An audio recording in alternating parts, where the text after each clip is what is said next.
This is Talk Business and Politics with Roby Brock. Welcome to today's Talk Business and Politics. I'm Roby Brock, joined by John Brummett, columnist with the Arkansas Democrat-Gazette. Always good to see you. Always good to be here. Thank you. And a busy week, busy time. I know, yeah. Busy overnight. It's kind of launched here at the beginning of the week. It's busy, and then we have a lot going on as the week unfolds. I want to take us back, though, to your Sunday column. You talked about the do-right rule, which there's going to be some Razorback fans that don't know what the do-right rule is. But give me the crux of your column on Sunday and what you mean in terms of the do-right rule for this president and impeachment and where things stand. Mainly I meant to answer Bud Cummins, as we know, is a good guy, misguided on his president, whom he adores and defends, who has been challenging everyone on social media, on which he's highly active. What's the crime? What's the crime he's committed here? Show me the crime. You show me everything but a crime. Where's the crime?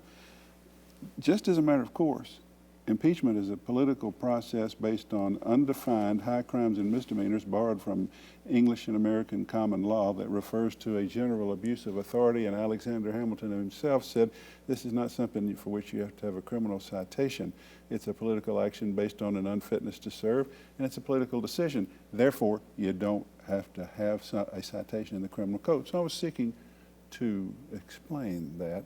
But then I said, in a way, it's the comparison I chose, which I thought would be meaningful to at least to older Arkansans, I forget how old I am, is the do-right rule, where Lou Holtz suspended 3 star players 2 weeks before an Orange Bowl game against number 2 Oklahoma, and didn't want to say, on advice of counsel or whatever, what they were accused of doing or why.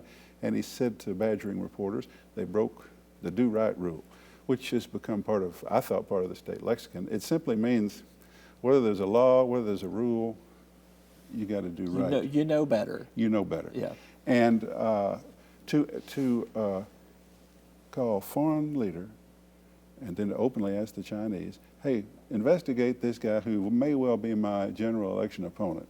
Investigate him. And by the way, we're going to have a lot of leverage if we have these trade talks with China coming up. And by the way, I know you want this money, Ukraine.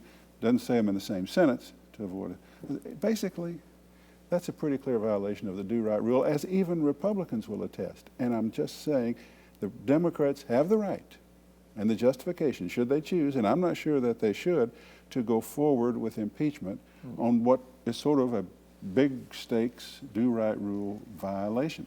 And then this morning, the Republicans might want to join an impeachment right now, considering Trump's overnight announcement that he's going to join. You want me to change subjects? No, you're good. Yeah. That he's going to join the rather authoritative regime in Turkey and oblige a Russian position as well to abandon the Kurds, our best friends in Syria and fighting ISIS, and just pull back and let Turkey do what it wishes. Even got Lindsey Graham, a flitter, on Fox, you know, saying, trying, almost as if he's talking, Mr. President, I can't get you on the phone, so I'm going on Fox. Please, please, I can't tell you what a mistake this is. Executive time, John. It's executive time.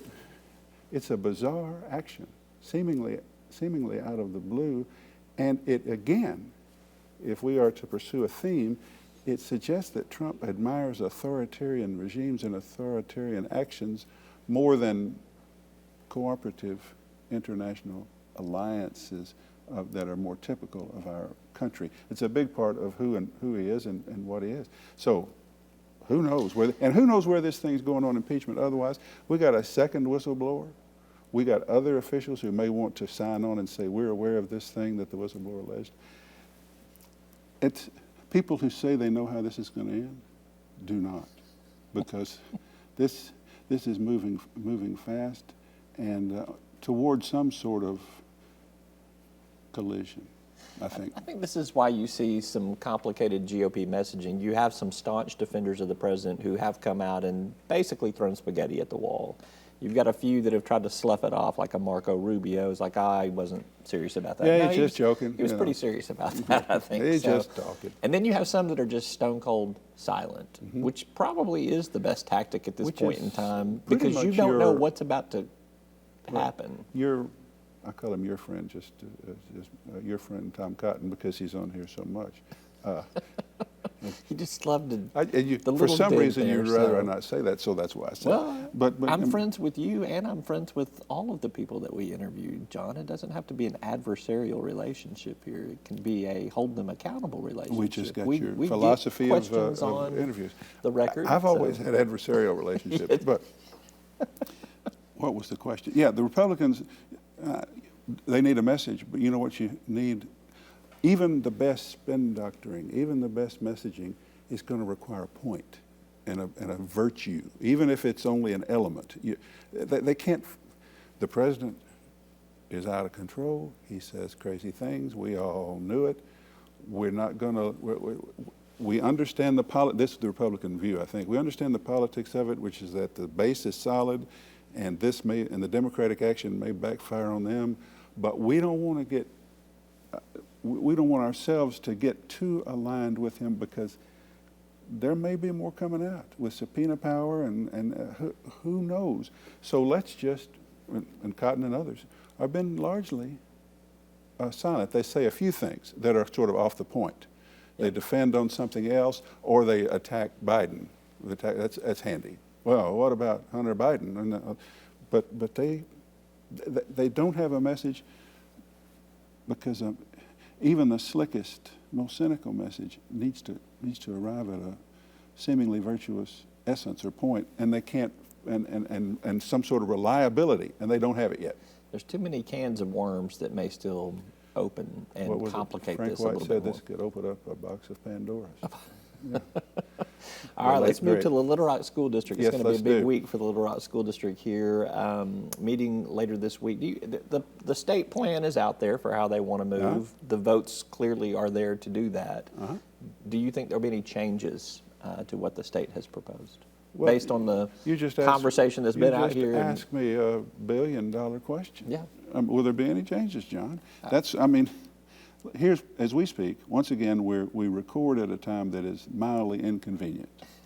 You got to record sometime. I know it. I can't go on it with you at midnight every night. Well, you could. There's even stuff happening at midnight in this world. We could just go around with some mobile equipment.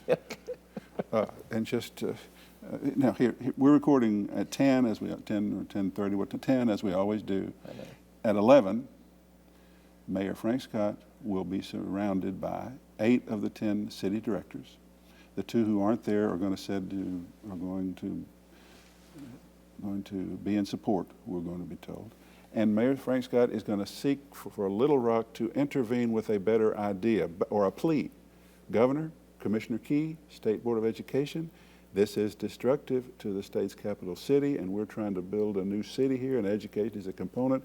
And wouldn't it be better if we formed a joint venture, as I think he's going to call it, or a partnership to embrace and advance the community school concept among these 8 F-graded schools. Community school concept is more than just academics; it's support services through the community. Why don't you scale back? I believe Frank Scott's going to say, and let's look at this. We the city spend money on myriad programs on community services. We're willing to go into those 8 schools and set up those services as school-based services and for neighborhoods and parents and kids. And we're able to, and we're willing to do that. We're willing to be your partner. I know the city school district would be willing, at least preferring that to what you're getting ready to do. Don't divide our city. Don't blow up our city. He has that plan generally, which is not complete. I don't know what they propose on the busting the teacher union. I don't know. We'll find that out. But that plan has been conveyed by Scott to Key, the Education Commissioner, and to the Governor, who I believe have been passive about it, non-committal. There are business-oriented reformers of political muscle who want to do the state board plan or something even more, what they would call reform-oriented. Scott has been caught in the middle of that because he's backed by his neighborhood and the minority communities in which he lives, and where he got a big vote, and the business support, because he managed, his unity theme encompassed that. So I think this is kind of a big moment. But bear in mind, Scott will be joined by the most conservative city directors up to and including Lance Hines, Joan Adcock, B.J. Wire, and Kathy Peck and Kathy Webb on the left. This is Little Rock.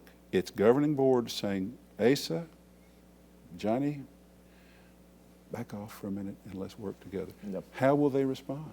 That's what you asked me, and I don't know. But it's wonderful. If you did know, I would have to write you $1 billion check, as you said. Right. It's a wonderful opportunity for a usually pragmatic governor to say, let's put the brakes on this thing. Let's see what the city's got to say. Is this a possibility? Will Asa do that? I don't even know if he's back from India or wherever he was. I think he's coming back today. I think so. So it's a big moment. It's a big moment. We have another big moment in the Arkansas legislature potentially on Friday if nothing changes between now and then, and that is the expulsion of Representative Mickey Gates will be voted upon by the House of Representatives caucus there, unless Mickey Gates resigns before then. I don't think so. No, I don't think he is either. No. So I think they got to have a 2/3 vote to expel. I won't ask you to predict what's going to happen because that would cost me another $1 billion. But this is not the first time in modern politics that we've seen an expulsion. Mutt Jones was expelled out of the state Senate back in the early 1980s, if I recall. I think it was earlier than that. Quite a bit earlier.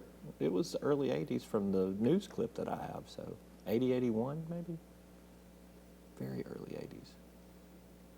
See, I was a young man who had just gone to work at the Conway Log Cabin Democrat when I remember the paper writing about it in the early 70s. Okay. Okay, whenever it was. Well, we'll go early happened. 70s. How about that? Well, I don't want. I trust your memory more than mine. I was just in grade school back then. When did I go to the log cabin? Anyhow, I think 70s. I think 70s, not 80s. Mutt Jones was expelled for tax evasion. Federal. I think it's about $5,000. Right. So. Right. Mm-hmm. So you remember those events? Not really. How ripped apart were things up there at that time, or was it a pretty easy layup for some of these elected officials? I was a early 20s sports columnist for the log cabin. I'm just observing this. I later became, political savant. That's it. Right. I'm glad you filled in the blank. I didn't want to have to say it myself. I remember it was pretty much set. We've got to do it. And it was, that's consternation, and it's difficult, and there's gnashing of teeth, and there's fret and dread when you're doing that to any colleague, when you're expelling someone that the voters have elected. But it was pretty well understood that Conway was a reform-minded community, Faulkner County, moving away from the Hawkins-Jones era. And I don't think it was all that difficult. The process looked troubling, but the decision, I think, did not cause any great heartache. This one, you didn't ask me to predict. Would you predict? You're the predictor. No, I'm not the predictor. I just asked the questions. I read they're 10 votes short, and I do not think, and I know all the Democrats are going to vote to do it, is the Republican Party going to go on record as unable to kick a guy out for not paying his taxes? I can't imagine that when it comes right down to it. But we'll see. All right. We will see.